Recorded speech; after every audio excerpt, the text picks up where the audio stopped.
Chris Christie. He was referring, of course, to former President Trump. Also went to a police station in New York yesterday, complained again about the rigged election.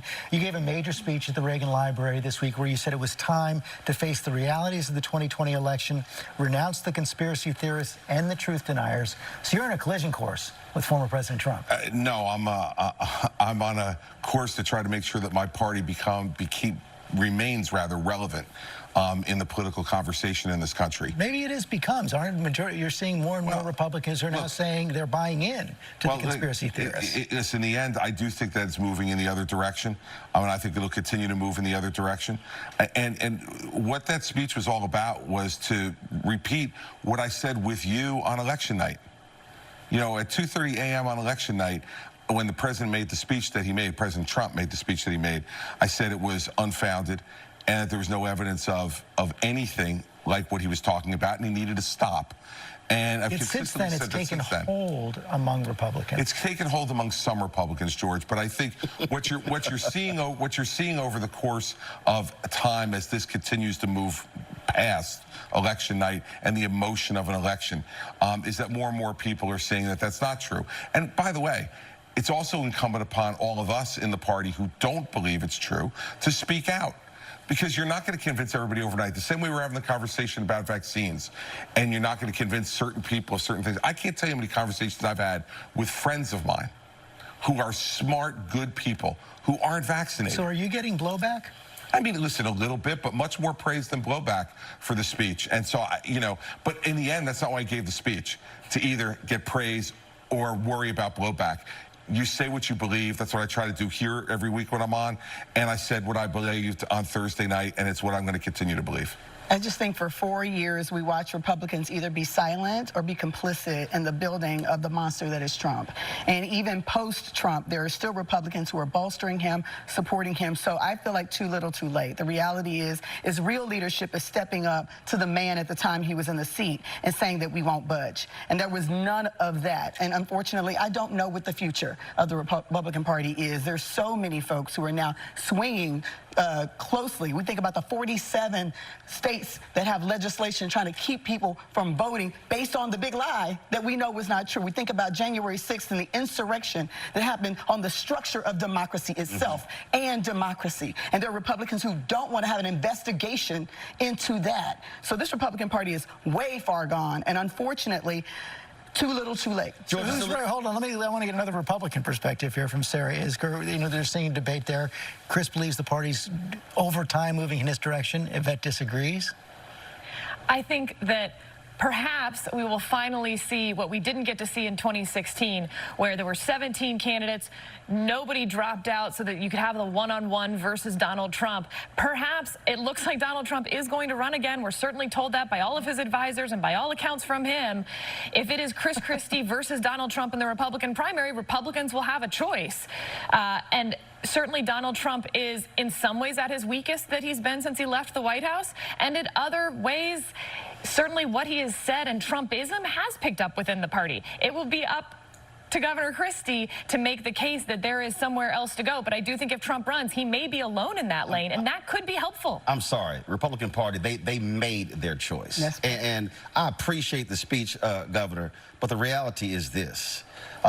You have to admit, Sarah, you have to admit the role that you played in putting the person in leadership who is driving conspiracy theories. It's one thing to condemn them after the fact, but you have to own up to the role that you played in putting the person in power. The time we both ran campaigns against them. No. First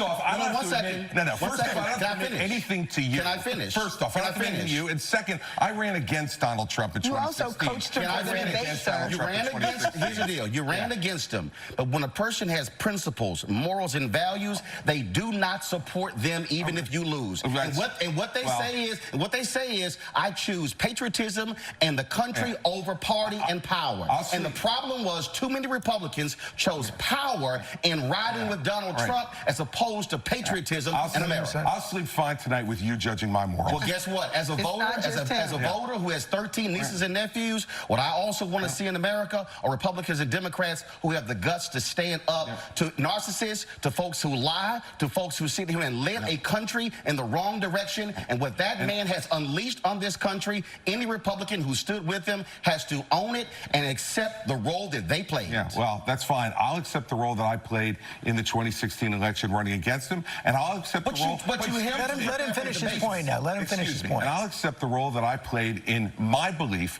that Hillary Clinton was not the right person to be president. We all get to make choices, Roland, in this democracy. I made my choice. I'm on record of my choice, and I'm not walking away from my choice. But it does not preclude me from being able to be critical when the person that I did support does things that I am against. And so this false choice that you're trying to set up, That's not false. It's a false choice, and one that the American people are not going to buy either. Roland, let me just press one other point. Right now, I would argue that the fact that so many Americans can't buy into simple facts is probably the biggest existential threat we face to our democracy. So when somebody speaks up for that, isn't it something to be praised? Facts are critically important, but again, when you support someone who said fake news, when you were truthful and then push that, then when you have the networks and the conservative radio talk show hosts, that whole echo chamber driving that's the problem. I am a native of Texas who is still registered there, and I am dealing with Greg Abbott and Dan Patrick, who is consistently lying and making things up, and you're dealing with that. I'm dealing with people who are changing textbooks, well, here's the deal. I have a very basic principle since I've been a journalist. If you do good, I'll talk about you. If you do bad, I'll talk about you. One second. At the end of the day, I'll talk about you. And somebody has to say what others are afraid to say. Sarah, you get the last word. If you want to persuade the half the country that voted for Donald Trump in 2016 to move to your side, then you've got to stop villainizing them. You've got to stop having these conversations where everyone who is not with you is against you. And when someone says that Donald Trump did something wrong, you may want to consider praising that and trying to use that to persuade the people who are not going to be persuaded by what that is going to have to be the last word. This debate could obviously continue. I'm sure it will in coming weeks. When you talk about blackness and what happens in black culture, we're about covering these things that matter to us, speaking to our issues and concerns. This is a genuine people-powered movement. There's a lot of stuff that we're not getting. You get it, and you spread the word. We wish to plead our own cause. Too long have others spoken for us. We cannot tell our own story if we can't pay for it. This is about covering us. Invest in black-owned media. Your dollars matter. We don't have to keep asking them to cover our stuff. So please support us in what we do, folks.